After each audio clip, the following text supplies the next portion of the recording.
Hello everyone, welcome to my channel. मेरा नाम है शिवी और आज हम डिस्कस करने वाले हैं क्लास 8 एनसीईआरटी साइंस का चैप्टर नंबर 10, जिसमें हम reaching the age of adolescence के बारे में पढ़ेंगे।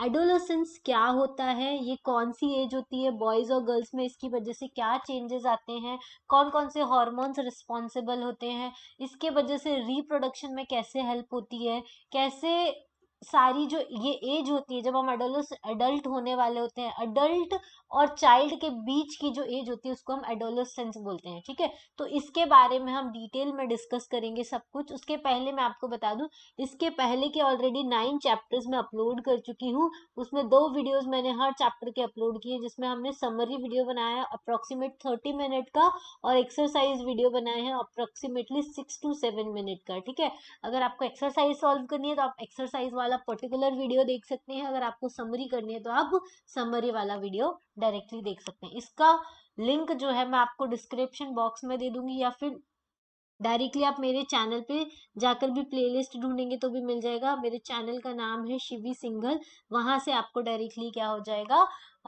ये प्लेलिस्ट उसमें मिल जाएगी क्लास 9th एनसीईआरटी साइंस की। क्लियर, चलिए स्टार्ट करते हैं चैप्टर को।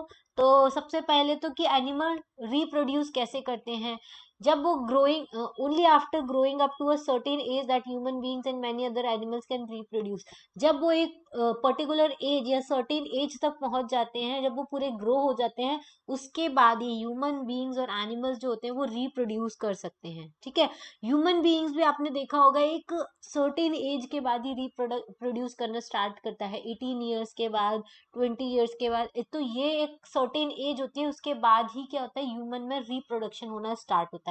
तो इस चैप्टर में हम वही लर्न करने वाले हैं कि क्या क्या चेंजेस ह्यूमन बॉडी में होते हैं जब वो रिप्रोडक्शन करने के लिए केपेबल हो जाता है।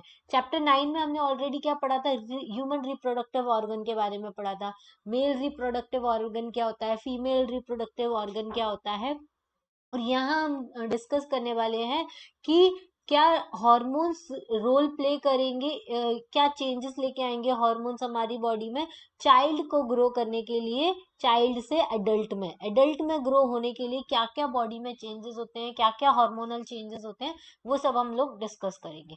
तो चलिए, पहला जो टॉपिक है वो हमारा है एडोलोसेंस एंड पुबर्टी क्या होता है। ठीक है, प्यूबर्टी क्या होता है और एडोलोसेंट क्या होता है।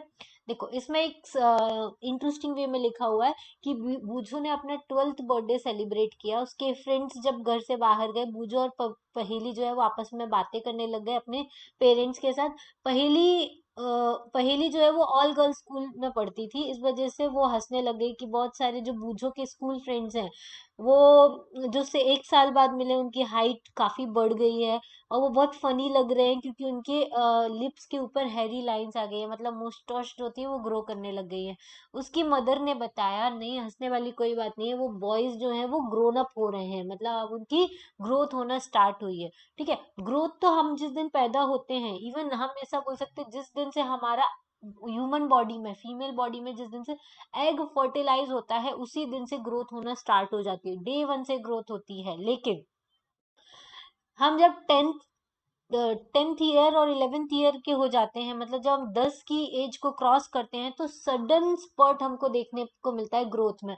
मतलब जो ग्रोथ होती है 10 और 11 साल में, वो नोटिसेबल ग्रोथ होती है। ठीक है, नोटिसेबल ग्रोथ होती है। और ये जो चेंजेस टेक प्लेस होते हैं बॉडी में, वो ग्रोइंग अप के चेंजेस होते हैं। मतलब इसका मतलब ये है कि आपकी बॉडी अब क्या कर रही है, ग्रो कर रही है, और आप क्या बन रहे हैं, चाइल्ड से एडल्ट की तरफ जा रहे हैं। ठीक है, I wonder how long this period marked by the changes in the body will last. मतलब कितने टाइम तक ये चेंजेस होते हैं और कब ये चेंजेस होना खत्म हो जाते हैं। ठीक है, इस स्ट्रेंज पीरियड ऑफ लाइफ जहाँ पे आप ना ही चाइल्ड हो ना ही एक एडल्ट हो, ये एक strange period of life time होता है। इसको हम एक पर्टिकुलर नाम देते हैं, जिसका नाम होता है अडोलोसेंट।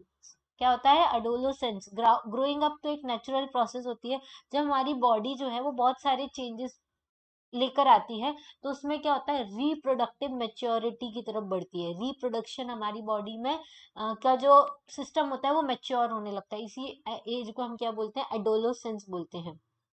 और जो एडोलेसेंस होता है वो स्टार्ट होता है 11th ईयर से और लास्ट होता है अप टू 18 और 19 ईयर्स। मतलब बच्चे में ये जो रिप्रोडक्टिव ऑर्गन्स डेवलप करना स्टार्ट करते हैं, मेच्योर करना स्टार्ट करते हैं, वो 11 ईयर्स से 18 ईयर्स के बीच में कर देते हैं। ठीक है, ये जो पीरियड कवर करता है वो टीन्स को कवर करता है, मतलब 13 से लेके 18 और 19 ईयर्स ऑफ एज के बच्चों को कवर करता है। इसलिए जो एडोलेसेंस होते हैं उनको हम टीनेजर्स भी बोलते हैं। क्या बोलते हैं? टीनेजर्स भी बोलते हैं। जो गर्ल्स होती हैं उनमें बॉयज के कंपैरिजन में जल्दी एडोलेसेंस जो होता है वो स्टार्ट हो जाता है, 1 या 2 साल पहले स्टार्ट हो जाता है। ये एडोलेसेंस जो होता है वो वेरीज करता है पर्सन टू पर्सन, मतलब किसी किसी में जल्दी होता है, किसी में देर से होता है। अब ह्यूमन बॉडी के अंदर बहुत सारे चेंजेस आते हैं एडोलेसेंस के टाइम पे, और ये जो चेंजेस आते हैं ये ही हमको बताता है कि हमारा पुबर्टी का ऑनसेट हो गया है। ठीक है, मतलब हमारी पुबर्टी जो है वो स्टार्ट हो गई है, ऑनसेट हो गया है, ये चेंजेस हमको ये बताते हैं। द मोस्ट इंपॉर्टेंट चेंजेस जो होता है पुबर्टी में वो होता है boys and girls are become capable of reproduction. Puberty का मतलब होता है कि अब लड़का और लड़की दोनों ही केपेबल हो चुके हैं रिप्रोड्यूस करने के लिए, मतलब वो अपना ही काइंड का ह्यूमन बीइंग को रिप्रोड्यूस करने वाली जो कैपेबिलिटी होती है और उनका जो रिप्रोडक्शन सिस्टम है वो क्या होने लग गया है, स्ट्रांग होने लग गया है। Puberty ends with an adolescent reaches reproductive majority. ये जो प्यूबर्टी होती है वो एंड हो जाती है जब आपका रिप्रोडक्शन सिस्टम या रिप्रोडक्टिव जो सिस्टम होता है वो मैच्योर हो जाता है पूरा। ठीक है, तब प्यूबर्टी आपकी एंड हो जाती है। सडन इंक्रीज, अब पहेली और बूझों ने समझा कि सडन इंक्रीज जो होता है हाइट में, हेरी लाइन में, ये बॉयज में ये जो साइंस है वो बताते हैं कि वो एडोलेसेंट हो रहा है, मतलब वो पुबर्टी की तरफ जा रहा है। उसके अलावा और भी बहुत सारे चेंजेस आपको पुबर्टी में देखने को मिलते हैं। अब चेंजेस एट प्यूबर्टी, जब आप प्यूबर्टी के एज में आ जाते हो तो क्या क्या चेंजेस आपको देखने को मिलते हैं। सबसे पहला और इम्पोर्टेंट चेंज जो आपको देखने को मिलता है वो है इंक्रीज इन हाइट। मतलब आपकी हाइट में सडन इंक्रीज देखने को मिलेगा। क्यों? क्योंकि आपकी बोन्स क्या होने लग गई, लॉन्ग होने लग गई हैं, आर्म्स की बोन्स लॉन्ग होने लग गई है, लेग्स जो है वो इलोंगेटेड होने लगे। इसके वजह से जो पर्सन होता है वो कैसा दिखने लगता है, टॉल दिखने लगता है। ठीक है, अब गर्ल्स और बॉयज में अलग अलग परसेंटेज में हाइट इंक्रीज होती है। अगर बॉय जो है वो 11 ईयर एज का है तो उसकी हाइट जो है 81% तक रीच कर जाएगी उसकी प्रोबेबल फुल हाइट के, और जो गर्ल है उसकी 88% ऑफ हर फुल हाइट तक रीच कर जाएगी। देखो एज के अकॉर्डिंग लिखा हुआ है आपकी कितनी परसेंटेज ऑफ हाइट बढ़ जाएगी। 8 साल के आप हो तो 72% हाइट आपकी अचीव हो जाएगी, गर्ल्स में 77%, 11 में 81% और गर्ल्स की 88%, 14 ईयर्स में 92%, फिर 98% गर्ल्स की। ठीक है, 16 में बॉयज की 98% बढ़ जाएगी और गर्ल्स की 99%। सबसे ज्यादा 17 ईयर्स में बॉयज की 99% और गर्ल्स की 100% जो हाइट है वो बढ़ जाएगी, और 18 ईयर्स में दोनों की 100% हो जाएगी। ठीक है, अब हम कैलकुलेशन करें फुल हाइट का तो कैसे कर सकते हैं। प्रेजेंट हाइट कितनी है सेंटीमीटर में, और percentage of the full height at this age, मतलब कि 16 ईयर्स में कितनी हाइट होनी चाहिए, 98% होनी चाहिए, और कितनी अभी प्रेजेंट हाइट है उससे हम क्या कर सकते हैं, फुल हाइट को मेजर कर सकते हैं। जैसे एग्जांपल दिया है, एक बॉय है 9 ईयर्स ओल्ड का है, 120 सेंटीमीटर टॉल है। At the end of the growth period he is likely to be, मतलब जब उसका ग्रोथ पीरियड एंड होगा तब वो कितनी हाइट का होगा। तो अभी की हाइट लिख दो, present height 120 centimetre, percentage of full height at this age, मतलब 9 ईयर्स में कितनी परसेंटेज ऑफ हाइट उसकी ग्रोथ हुई है, तो 75% ही ग्रोथ हुई है अभी। ठीक है, तो 75% इंटू 100। ठीक है, तो ये उसकी सॉल्व कर लो तो 160 सेंटीमीटर टॉल होगा वो। क्लियर, जब वो पूरा ग्रो हो चुका होगा। क्लियर, चलिए आगे अब हम देखते हैं। इनिशियली जो गर्ल्स होती हैं उनकी ग्रोथ जो होती है वो फास्टर होती है than boys by about 18 years of age, both reach their maximum height. ठीक है, तो इसका मतलब क्या होता है, इनिशियली गर्ल्स जो होती है वो फास्टर ग्रो करती है, लेकिन 18 ईयर्स तक दोनों अपनी मैक्सिमम हाइट तक रीच हो जाती है। ठीक है, जो रेट होता है ग्रोथ का वो वेरी करता है डिफरेंट डिफरेंट इंडिविजुअल में। कुछ जो होते हैं वो सडनली ग्रो करते हैं प्यूबर्टी में फिर स्लो डाउन हो जाता है, लेकिन कुछ जो होते हैं वो ग्रेजुअली ग्रो करते हैं। ठीक है, कुछ इसमें ये लिखा है कि इसको चिंता हो रही है क्योंकि ये इसकी बॉडी जो है वो टॉलर हो चुकी है, लेकिन फेस जो होता है वो स्मॉलर दिख रहा है उसकी बॉडी के कंपैरिजन में। लेकिन एक्चुअल में क्या होता है, वरी करने की कोई भी जरूरत नहीं है, क्योंकि जो सारे बॉडी पार्ट्स होते हैं वो सेम रेट पे ग्रो नहीं करते हैं। कुछ आर्म्स और लेग्स जो होते हैं, हैंड्स होते हैं, फीट जो होते हैं, वो ओवर साइज हो जाते हैं, आउट ऑफ प्रोपोर्शन हो जाते हैं with the body, but soon जल्दी ही अदर पार्ट्स जो होते हैं वो भी ग्रो अप करना स्टार्ट कर देते हैं और प्रोपोर्शनेट में आ जाती है पूरी बॉडी, ठीक है। अगर हाइट जो होती है इंडिविजुअल की मोर और लेस हो सकती है उनके फैमिली मेंबर की तरह, क्योंकि हाइट जो डिपेंड करती है वो इनहेरिटेंस, मतलब जीन इनहेरिटेंस पे डिपेंड करती है पेरेंट्स से। अगर आपके पेरेंट्स की हाइट ज्यादा है तो आपकी हाइट भी ज्यादा होगी। इसलिए आपको इंपॉर्टेंट है कि आप राइट काइंड ऑफ फूड जो है वो खाएं ड्यूरिंग द ग्रोइंग ईयर्स, ठीक है। इसके वजह से जो बोन्स है, आपकी मसल्स है और अदर बॉडी बॉडी पार्ट्स जो है उनको एडिक्वेट नरिशमेंट मिलेगा ग्रोथ करने के लिए, ठीक है। तो न्यूट्रिशनल नीड जो होती है एडोलेसेंस की, वो discussed in the later in the lesson, मतलब बाद में हम डिस्कस करेंगे क्या क्या न्यूट्रिशनल फूड्स आपको खाने चाहिए। अब बॉडी शेप में क्या क्या चेंजेस होता है। बॉयज इन योर क्लास है ब्रॉडर शोल्डर, बॉयज के जो शोल्डर्स होते हैं वो ब्रॉड हो जाते हैं, वाइड चेस्ट हो जाता है than boys in the junior classes, ठीक है।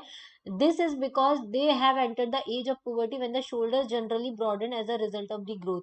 मतलब लड़कों में जो ग्रोथ का सबसे बड़ा फैक्टर होता है वो होता है उनके शोल्डर्स जो होते हैं वो ब्रॉड हो जाते हैं। गर्ल्स में क्या होता है, जो रीजन होता है बिलो द वेस्ट, वेस्ट के नीचे वाला जो पोर्शन होता है वो वाइडर होना स्टार्ट कर देता है। बॉयज की जो मसल्स होती हैं वो ग्रो होती है more prominently than in the girls, boys की मसल्स जो होती हैं वो ज्यादा ग्रो होती हैं as compare to the girls. दस changes occur in the boys and the girls are the different, मतलब जो जो चेंजेस बॉयज में हो रहे हैं, जो चेंजेस गर्ल्स में हो रहे हैं, दोनों एकदम अलग अलग हैं, ठीक है। बॉयज में जो हो रहा है वो उनके शोल्डर्स ब्रॉड हो रहे हैं, और गर्ल्स में जो है उनका वेस्ट के नीचे वाला पोर्शन जो होता है वो ब्रॉड होता है, क्लियर। अब वॉइस में भी बहुत सारे चेंजेस आते हैं। वॉइस बॉक्स और लैरिंग्स जो होता है वो ग्रो करना स्टार्ट करता है। वॉइस में लार्जर वॉइस बॉक्स जो होता है वो डेवलप होता है, जिसके वजह से वॉइस की आवाज जो होती है in can be seen as the protruding part of the throat. उनको एडम्स एप्पल भी आ जाता है, देखो एडम्स एप्पल मतलब ऐसा कुछ बन जाता है, इसको हम एडम्स एप्पल बोलते हैं। और ये लैरिंग्स जो होता है वो hardly visible from the outside because it's small size. Girls में ये विजिबल नहीं होता है क्योंकि बहुत छोटा साइज का होता है। जनरली गर्ल्स जो होती है उनकी हाई पिच्ड वॉइस होती है, लेकिन बॉयज की जो होती है वो डीप वॉइस होती है, ठीक है। अडोलेसेंट बॉयज जो होते हैं उनकी मसल्स जो होती हैं वो ग्रो करती हैं, growing voice box go out of control, ठीक है। समटाइम्स जो मसल्स होती है ग्रोइंग वॉक्स बॉक्स की वो आउट ऑफ कंट्रोल चली जाती है, जिसकी वजह से वॉइस कैसी हो जाती है, हार्श हो जाती है। This states that few days और the week after the voice becomes normal. जब जो ग्रो करता है तब आपकी वॉइस जो होती है हॉर्स हो जाएगी, लेकिन बाद में क्या हो जाएगी, नॉर्मल हो जाएगी, ठीक है। अब increase the activity of the sweat and the सिवेशियस ग्लैंड। अब क्या होगा, जो आपकी स्वेट ग्लैंड है और सिवेशियस मतलब ऑयल ग्लैंड है उनकी सिक्रेशन बढ़ जाएगा। इस वजह से यंग एज में बहुत सारे जो लड़के और लड़कियां होती हैं उनको पिंपल्स और एक्ने हो जाते हैं, ठीक है। वो इस वजह से होता है क्योंकि स्वेट ग्लैंड और सिवेशियस ग्लैंड जो होती है वो काफी एक्टिव हो जाती है। इस वजह से स्किन के अंदर ऑयल सिक्रेशन बढ़ जाता है और एक्ने आने लग जाते हैं। Development of the sex organs. अब सेक्स ऑर्गन्स का कैसे डेवलपमेंट होता है, जो सेक्स ऑर्गन्स होते हैं ह्यूमंस के वो पुबर्टी में मेल और फीमेल दोनों में ही क्या करते हैं, ग्रो करते हैं। मेल का सेक्स ऑर्गन जैसे कि टेस्टिस एंड पेनिस वो कंप्लीटली डेवलप हो जाता है। टेस्टिस जो होता है वो स्पर्म्स भी प्रोड्यूस करने लगता है। गर्ल्स में जो ओवरी होती है वो एनलार्ज हो जाती है, और जो एग्स होते हैं वो बिगिन टू मैच्योर, मतलब वो मैच्योर होना स्टार्ट कर देते हैं। Ovaries start releasing the mature eggs, तो ओवरीज होती है वो मैच्योर एग्स को रिलीज करना स्टार्ट कर देती है। मतलब टेस्टिस और पेनिस जो होते हैं वो मेल्स में डेवलप हो जाते हैं और वो स्पर्म्स प्रोड्यूस करने लगते हैं। गर्ल्स में जो ओवरी है जो एग को मैच्योर करना स्टार्ट कर देती है और मैच्योर एग्स रिलीज करना स्टार्ट कर देती है। तो दोनों ही सेक्स ऑर्गन्स क्या हो जाते हैं, डेवलप हो जाते हैं। Reaching mental and intellectual emotional maturity. अब एडोलेसेंस ऐसा पीरियड होता है जिसमें पर्सन्स की जो वे ऑफ थिंकिंग होती है वो चेंज होती है। एडोलेसेंट जो होता है वो मोर इम्पॉर्टेंट होता है, जिस पहले से ज्यादा इम्पॉर्टेंट हो गया है। सेल्फ कॉन्शियस हो जाता है, इंटेलेक्चुअल डेवलपमेंट होने लग जाता है, और वो कंसिडरेबल टाइम जो होता है वो थिंकिंग में ही अपना देने लग जाता है। Often the time one's life when the brain has greatest capacity for the learning. ये ऐसा टाइम होता है जब ब्रेन की सबसे ज्यादा कैपेसिटी हो जाती है लर्न करने की, ठीक है। समटाइम्स हाउएवर एन एडोलेसेंट में फील, अब इसी के वजह से जो एडोलेसेंट्स होते हैं जो उसकी बॉडी में चेंज हो रहे हैं उसके वजह से इनसिक्योर फील करने लगते हैं, और एडजस्ट करने मतलब वो जो एडजस्ट नहीं हो पाता है उनसे अपनी बॉडी और माइंड में जो चेंजेस हो रहा है। लेकिन एडोलेसेंट जो लर्नर्स होते हैं उनको ये पता होना चाहिए कि कोई भी रीजन नहीं है उनको इनसिक्योर होने का, क्योंकि ये हर किसी की बॉडी में होता है। ये अगर ये चेंजेस हो रहे हैं मतलब उनका ग्रोथ अच्छा हो रहा है, ठीक है। ये नेचुरल पार्ट होता है ग्रोइंग अप होने के लिए। जैसे हम बड़े होते हैं तो हम धीरे धीरे चलना सीखते हैं, वैसे ही जब हम रिप्रोड्यूस करना सीखेंगे तो हमारी बॉडी में क्या होगा, चेंजेस होना स्टार्ट होंगे, तो कोई वरी करने की जरूरत नहीं है। फिर आता है हमारा secondary sexual character. Secondary sexual character में क्या होता है, देखो जो टेस्टिस और ओवरीज होती हैं वो रिप्रोडक्टिव ऑर्गन होती हैं, और ये क्या प्रोड्यूस करती हैं, गैमेट्स को प्रोड्यूस करती हैं। जैसे कि स्पर्म और ओवा, स्पर्म प्रोड्यूस करता है मेल टेस्टिस और ओवा प्रोड्यूस करता है ओवरीज, ठीक है। गर्ल्स में इसकी वजह से जो ब्रेस्ट होता है वो डेवलप करना स्टार्ट करने लग जाता है प्यूबर्टी स्टेज पे। बॉयज जो होता है उनका फेशियल हेयर ग्रो होने लग जाता है, मुस्टैच हार्ड हो जाती है, बियर्ड आने लग जाती है। As these features help to distinguish the male from the female, they are the secondary sexual characters होते हैं। ये मेल और फीमेल में दोनों में अलग अलग कैरेक्टर्स जो हैं वो क्या हो रहे हैं, डेवलप हो रहे हैं। जैसे बॉयज में उसके हेयर ग्रोथ होना स्टार्ट हो गया, और गर्ल्स में क्या स्टार्ट हो गया, उनका ब्रेस्ट राइज होना स्टार्ट हो गया। तो ये क्या होते हैं, सेकेंडरी सेक्सुअल कैरेक्टर्स होते हैं। बॉयज जो होते हैं वो अपनी चेस्ट में भी उनके हेयर डेवलप होने लगते हैं, और बॉयज और गर्ल्स दोनों के अंडर आर्म्स में हेयर का ग्रोथ होने लगता है। इसके अलावा थाइस के अपर पार्ट में और प्यूबिक रीजन में भी हेयर ग्रोथ जो होता है वो बॉयज और गर्ल्स दोनों में स्टार्ट हो जाता है। इसको हम सेकेंडरी सेक्सुअल कैरेक्टर्स बोलते हैं, ठीक है। Paheli wish to know what initiate the changes at puberty. क्या क्या चेंजेस इनिशिएट होते हैं पुबर्टी में, देखो एडोलेसेंट क्या चेंज, कौन इनिशिएट करता है ये चेंजेस जो होते हैं ना, तो जो ये जो चेंजेस आते हैं एडोलेसेंस वाली एज में उसको हार्मोन्स कंट्रोल करते हैं। हार्मोन्स क्या होते हैं, ये केमिकल सब्सटेंस होते हैं जिसको एंडोक्राइन ग्लैंड्स होती है ना वो सिक्रेट करती हैं, और एंडोक्राइन सिस्टम हम बोल सकते हैं। मेल हार्मोन क्या होता है, टेस्टोस्टेरॉन होता है। क्या होता है, टेस्टोस्टेरॉन होता है, ठीक है। ये रिलीज होता है by the testis at the onset of the puberty. जैसे ही आप प्यूबर्टी की एज में आओगे वैसे ही आपका जो टेस्टिस है वो टेस्टोस्टेरॉन नाम का मेल हार्मोन जो है वो रिलीज करना स्टार्ट करेगा। इसी के वजह से जो बॉय है उसकी बॉडी में चेंजेस होना स्टार्ट होंगी, जैसे कि फेशियल हेयर ग्रोथ हो गया वैसा, ठीक है। अब जैसे ही गर्ल्स में पुबर्टी रीच होती है तो ओवरी जो होती है वो क्या करने लगती है, फीमेल हार्मोन्स को रिलीज करने लगती है, जैसे कि एस्ट्रोजन। एस्ट्रोजन के रिलीज होने की वजह से उनका ब्रेस्ट डेवलप होता है, जिसके वजह से मिल्क सिक्रेटिंग ग्लैंड्स और मैमरी ग्लैंड्स जो होती है डेवलप होना स्टार्ट हो जाती है ब्रेस्ट के अंदर, ठीक है। अब ये जो प्रोडक्शन होता है इन हार्मोन का, उनको कौन कंट्रोल करता है, control of the another hormone secreted from N endocrine gland called the pituitary gland. अब ये जो मेल हार्मोन और फीमेल हार्मोन्स रिलीज हो रहे हैं उनको भी कौन कंट्रोल करेगा, पिट्यूटरी ग्लैंड कंट्रोल करती है, जो कि किसमें होती है, हमारे ब्रेन में होती है। एक एंडोक्राइन ग्लैंड है, ठीक है। एंडोक्राइन ग्लैंड रिलीजेस, अब देखो roles of hormones in initiating the reproductive function. अब हॉर्मोन्स का क्या रोल होता है रिप्रोडक्टिव फंक्शन को इनिशिएट करने में। जो एंडोक्राइन ग्लैंड्स होती हैं वो हॉर्मोन्स को डायरेक्टली रिलीज कर देती है ब्लड स्ट्रीम में, जिससे वो पर्टिकुलर बॉडी पार्ट तक पहुंच जाए। इसको हम क्या बोलते हैं, टारगेट साइट बोलते हैं। क्या बोलते हैं, टारगेट साइट बोलते हैं। टारगेट साइट जो होती है वो रिस्पॉन्ड करती है हार्मोन को। ऐसे बहुत सारे एंडोक्राइन ग्लैंड्स हमारी बॉडी में, इनको डक्टलेस ग्लैंड भी बोलते हैं। एंडोक्राइन को डक्टलेस इसलिए बोलते हैं क्योंकि ये डायरेक्टली हार्मोन रिलीज कर देती है ब्लड स्ट्रीम में, और डक्ट नहीं होती, डायरेक्टली रिलीज होता है।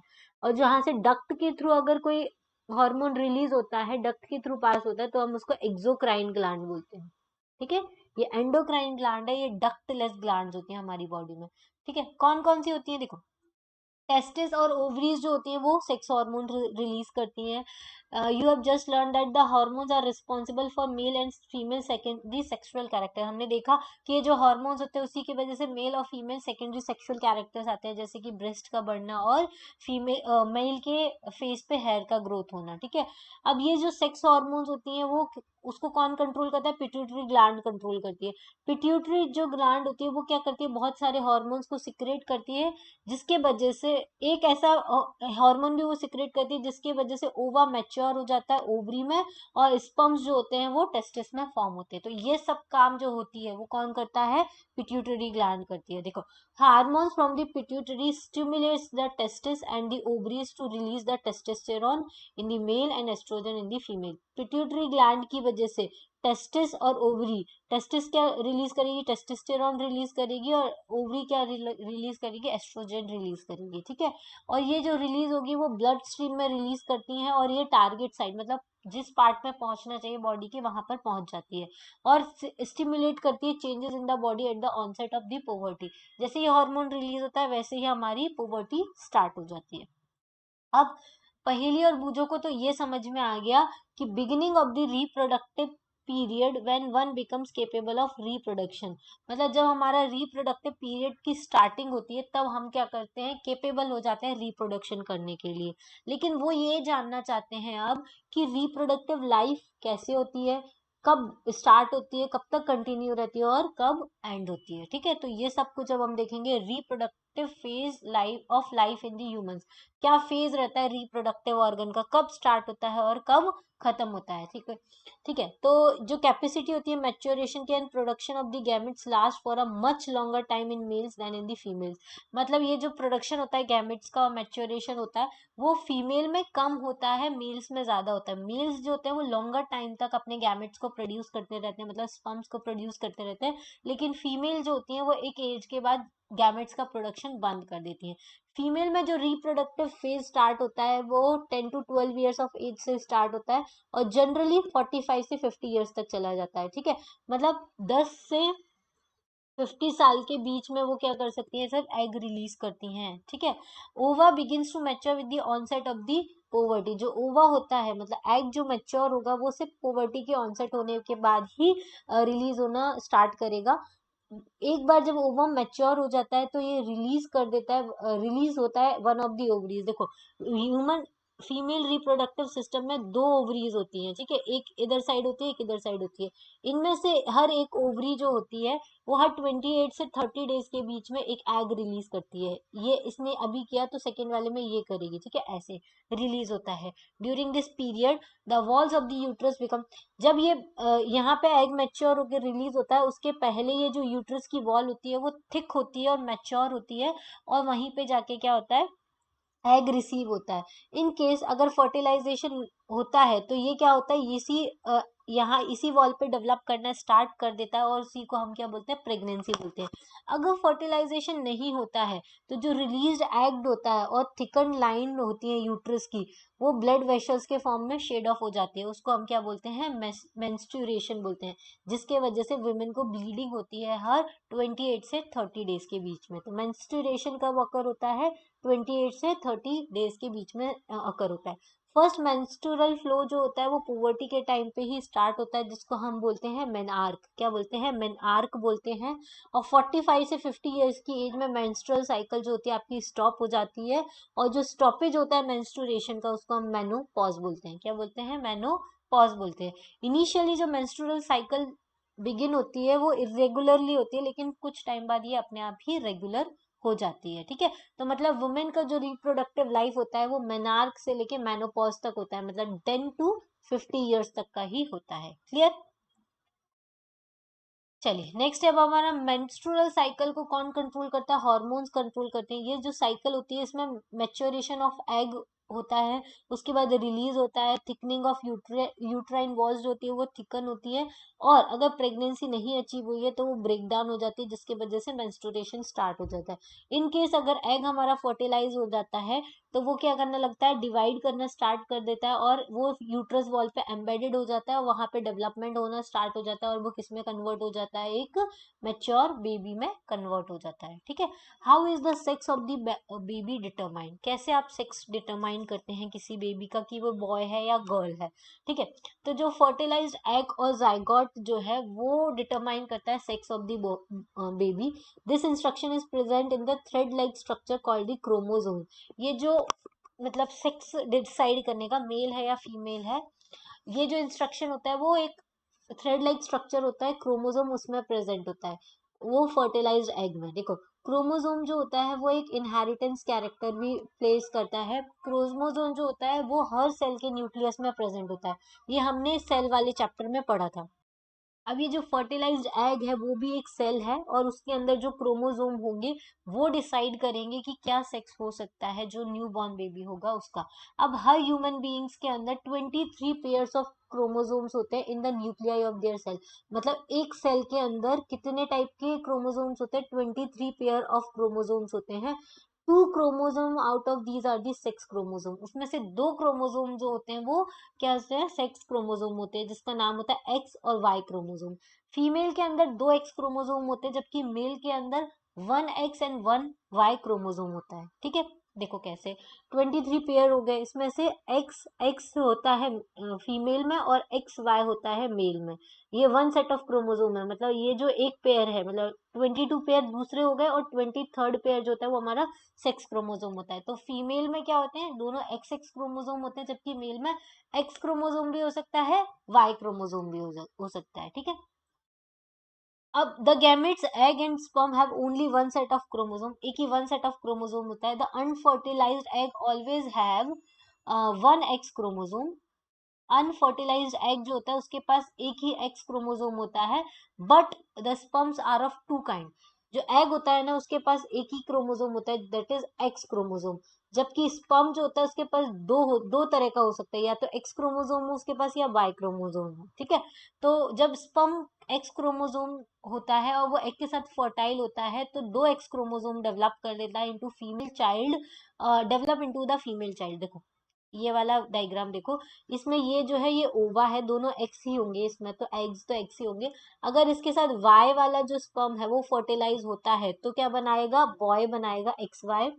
अगर एक्स क्रोमोसोम के साथ फर्टिलाइज होता है तो क्या बनाता है? गर्ल बनाता है। ठीक है, तो इसका मतलब क्या है कि आपका जो सेक्स क्रोमोसोम है वो किस कौन डिटरमाइन करता है? फादर डिटरमाइन करते हैं। ठीक है, father determine the sex of an unborn baby, mother is responsible for the sex of her baby. But ये कंप्लीटली रॉन्ग है, क्योंकि फादर में ही एक्स और वाई क्रोमोसोम होते हैं, मदर में तो दोनों ही एक्स क्रोमोसोम्स होते हैं। ठीक है, तो इस वजह से कौन रिस्पॉन्सिबल होता है? कौन से सेक्स का कौन होगा बच्चा, बॉय होगा या गर्ल होगा, उसके फादर पे डिपेंड करता है। ठीक है, hormones other than the sex chromosome. अगर सेक्स क्रोमोसोम्स के अलावा और कौन से हॉर्मोन्स होते हैं?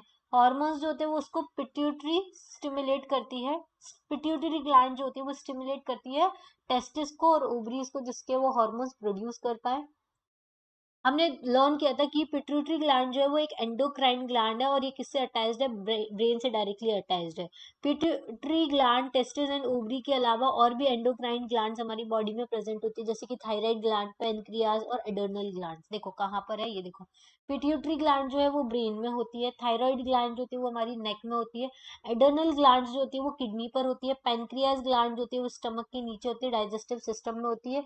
ये हमारी ओवरी की पोजीशन है और ये हमारे टेस्टिस की पोजीशन होती है। ठीक है, तो ये सारी क्या है? एंडोक्राइन ग्लैंड होती है। अब एक डॉक्टर थे, उनके यहाँ पे कोई काम करते थे, उनका नाम था काका। उनका बल्जिंग थ्रोट था। इसका मतलब क्या हुआ? उनको गोइटर करके डिसीज हो गई थी। क्यों? क्योंकि उनकी जो थायराइड ग्लैंड थी वो थायरोक्सिन हार्मोन को रिलीज नहीं कर रही थी, इस वजह से उनको गोइटर हो गया था। एक और डिसीज होती है डायबिटीज। अगर आपका जो पेनक्रियाज है वो सफिशिएंट अमाउंट में इंसुलिन प्रोवाइड नहीं करता है, रिलीज नहीं करता है, तो आपको क्या हो जाता है? डायबिटीज हो जाता है। बूझो और Paheli then ask their aunt about the adrenal gland. Adrenal gland क्या करता है? एडर्नल ग्लैंड जो होता है वो करेक्ट सॉल्ट बैलेंस को मेंटेन करके रखता है ब्लड के अंदर। Adrenal also produce the hormone called the adrenaline. ये एक हार्मोन रिलीज करता है जिसको हम क्या बोलते हैं? एडर्नलिन बोलते हैं। ठीक है, ये किस में हेल्प करता है? Body to adjust. ये जो भी आपको स्ट्रेस होता है उसको एडजस्ट करने में, जब आप एंग्री होते हो, एम्बेरस्ड होते हो या वरीड होते हो, तो उसमें स्ट्रेस को मेंटेन करने का काम करता है और सॉल्ट बैलेंस करने का काम करता है ब्लड के अंदर।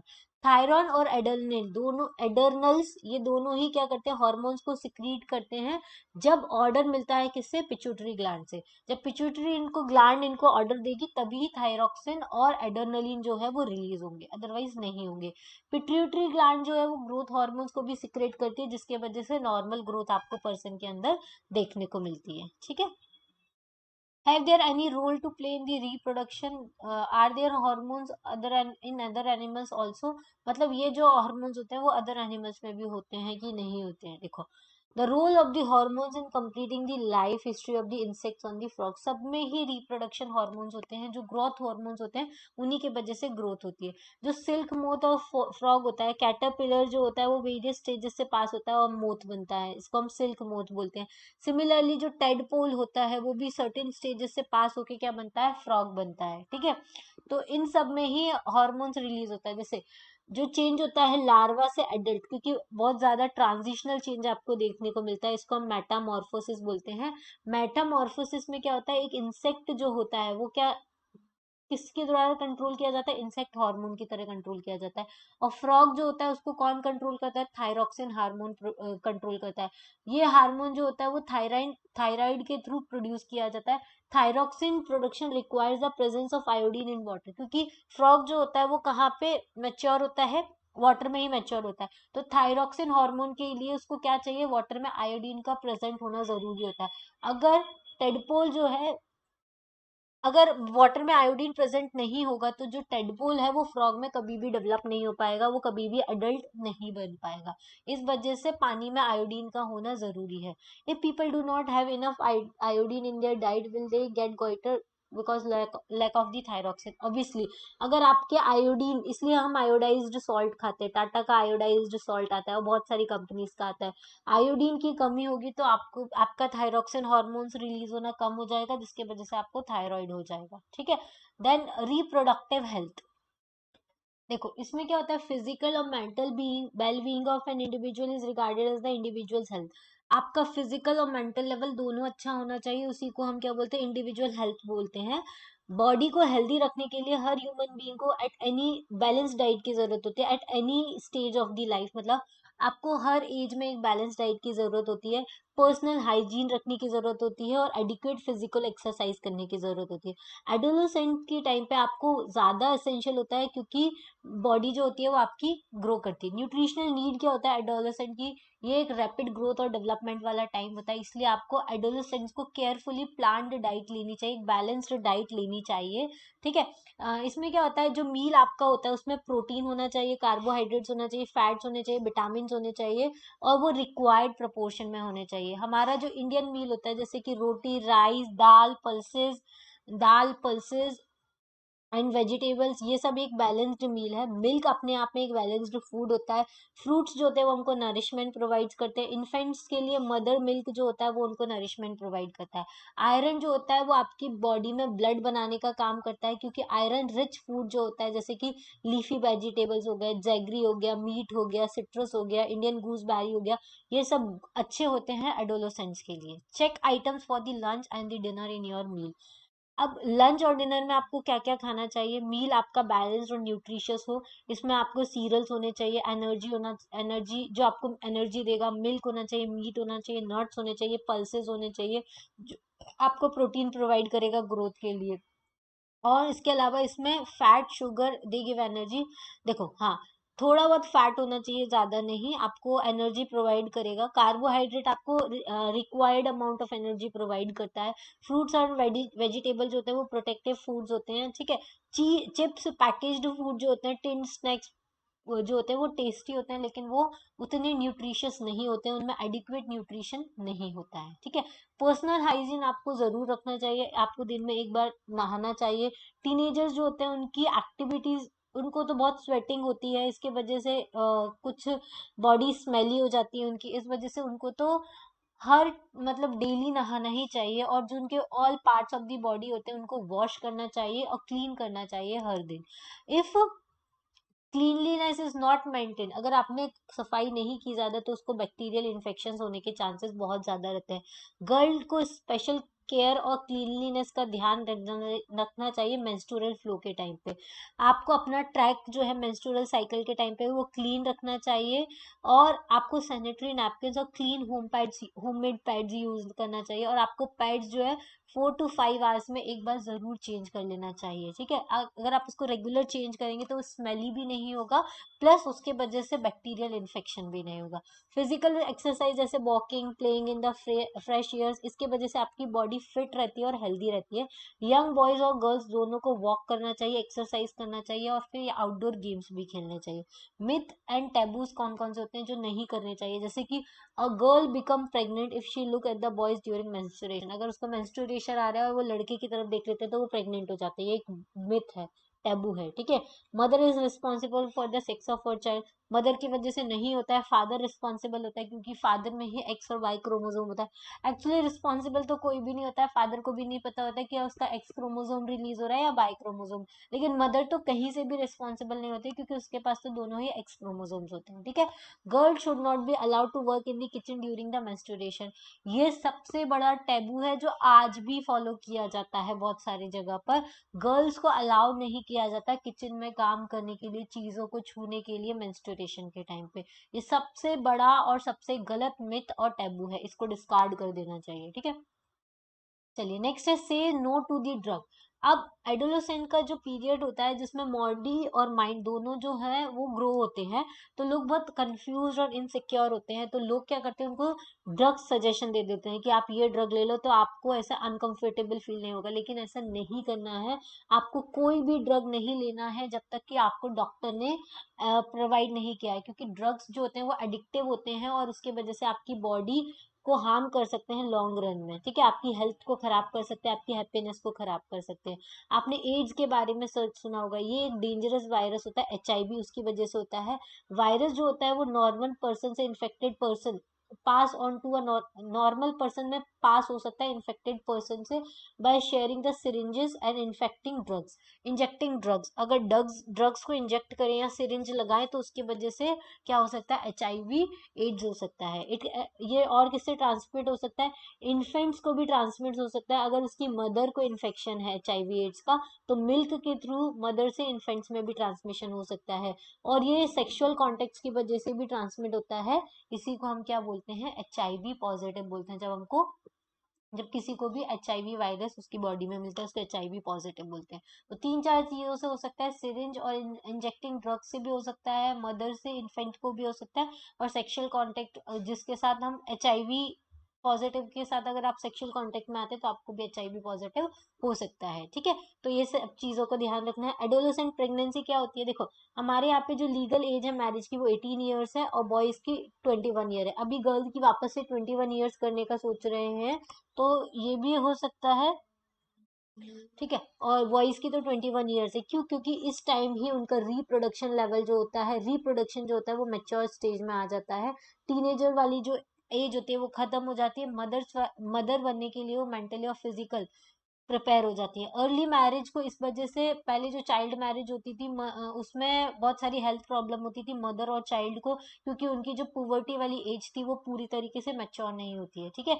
इस वजह से, और उसके अलावा उनकी जो एम्प्लॉयमेंट अपॉर्चुनिटी थी यंग वुमेन की वो भी खत्म हो जाती है, जिसकी वजह से मेंटल इगोनी होती है और वो रिस्पॉन्सिबिलिटी लेने के लिए रेडी नहीं होती है मदरहुड की, ठीक है। तो ये सारी चीजें हम लोगों ने देख लिया। अब देखो क्या क्या हमने लर्न किया कि humans become capable of reproduction after the puberty sets in, कब से कब तक होती है, 11 से 19 ईयर्स तक होती है, इसको हम एडोलेसेंट बोलते हैं। ऑनसेट ऑफ पुबर्टी जो होती है वो कब स्टार्ट होती है, growth of the reproductive organs के स्टार्ट होने से ही पुबर्टी स्टार्ट हो जाती है, जैसे हेयर ग्रो होने लग जाता है various places on the body, breast develop होने जाता है गर्ल्स में, फेशियल हेयर ग्रोथ होने लग जाता है बॉयज में, वॉइस ऑफ द बॉयज जो होती है वो हार्श हो जाती है और वॉइस बॉक्स जो होता है एनलार्ज हो जाता है एडोलेसेंस के टाइम पे।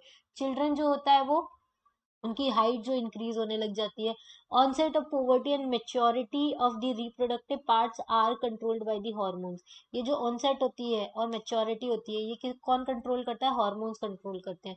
हार्मोन्स जो होते हैं वो सिक्रेशन करते हैं एंडोक्राइन ग्लैंड का, which pour them directly into the blood stream, hormones के वजह से हॉर्मोन्स जो होते हैं वो एंडोक्राइन ग्लैंड से होता है, जो डायरेक्टली ब्लड स्ट्रीम में, एंडोक्राइन ग्लैंड जो होती है वो हॉर्मोन्स को डायरेक्टली ब्लड स्ट्रीम में छोड़ती है। पिट्यूटरी ग्लैंड जो होती है वो हॉर्मोन्स को सिक्रेट करती है, जिसके वजह से ग्रोथ हार्मोन्स जो होते हैं वो रिलीज होते हैं, जैसे कि testis, ovary, thyroid gland, adrenal gland, ये सब हार्मोन सिक्रेशन का काम करते हैं। पेनक्रियाज जो होती है वो इंसुलिन को सिक्रेट करती है, और थायराइड ग्लैंड जो होती है वो थायरोक्सिन को सिक्रेट करती है। एडर्नल ग्लैंड जो होती है वो एडर्नलिन को सिक्रेट करने का काम करती है। टेस्टोस्टेरोन जो होता है एक मेल हार्मोन होता है, और एस्ट्रोजन जो होता है वो फीमेल हार्मोन होता है। यूट्राइन वॉल जो होती है फीमेल्स में, वो हर मंथ प्रिपेयर होती है, जिससे कि वो फर्टिलाइज एग को रिसीव कर पाए। अगर फर्टिलाइजेशन नहीं होता है, ये जो थिकंड लाइनिंग होती है यूट्राइन वॉल की, वो ब्रेक डाउन हो जाती है, और बेबी और वो बॉडी से मेंस्ट्रुएशन के फॉर्म में बाहर निकल जाती है। Sex of the unborn child किसके ऊपर डिपेंड करता है? उसके फादर के ऊपर डिपेंड करता है। अगर जायगोट के एक्स एक्स क्रोमोसोम बनाए तो वो गर्ल होगी, और एक्स वाई क्रोमोसोम बनाए तो वो बॉय होगा। It is important to eat balance food and maintain the personal hygiene during the adolescence. Adolescence के टाइम पे आपको बैलेंस फूड खाना है और पर्सनल हाइजीन का ध्यान रखना है, ठीक है। तो ये तो हो गया हमारा चैप्टर रिवाइज, पूरा चैप्टर हो गया, चैप्टर नंबर 10। इसके अलावा आपको तमिलनाडु की क्लास 11th और 12th की हिस्ट्री देखनी है तो उसके वीडियोस भी अवेलेबल हैं। ज्योग्राफी क्लास 6, क्लास 9, क्लास 7 की मैंने ऑलरेडी अपलोड कर दी है, तो आप वो भी देख सकते हैं। क्लास 9 की ज्योग्राफी में आपको इंडियन ज्योग्राफी पूरा मिल जाएगा, तो वो आप देख सकते हैं, ठीक है। तो आज के लिए इतना ही। Thank you, thanks for watching, have a nice day and good luck for your exam.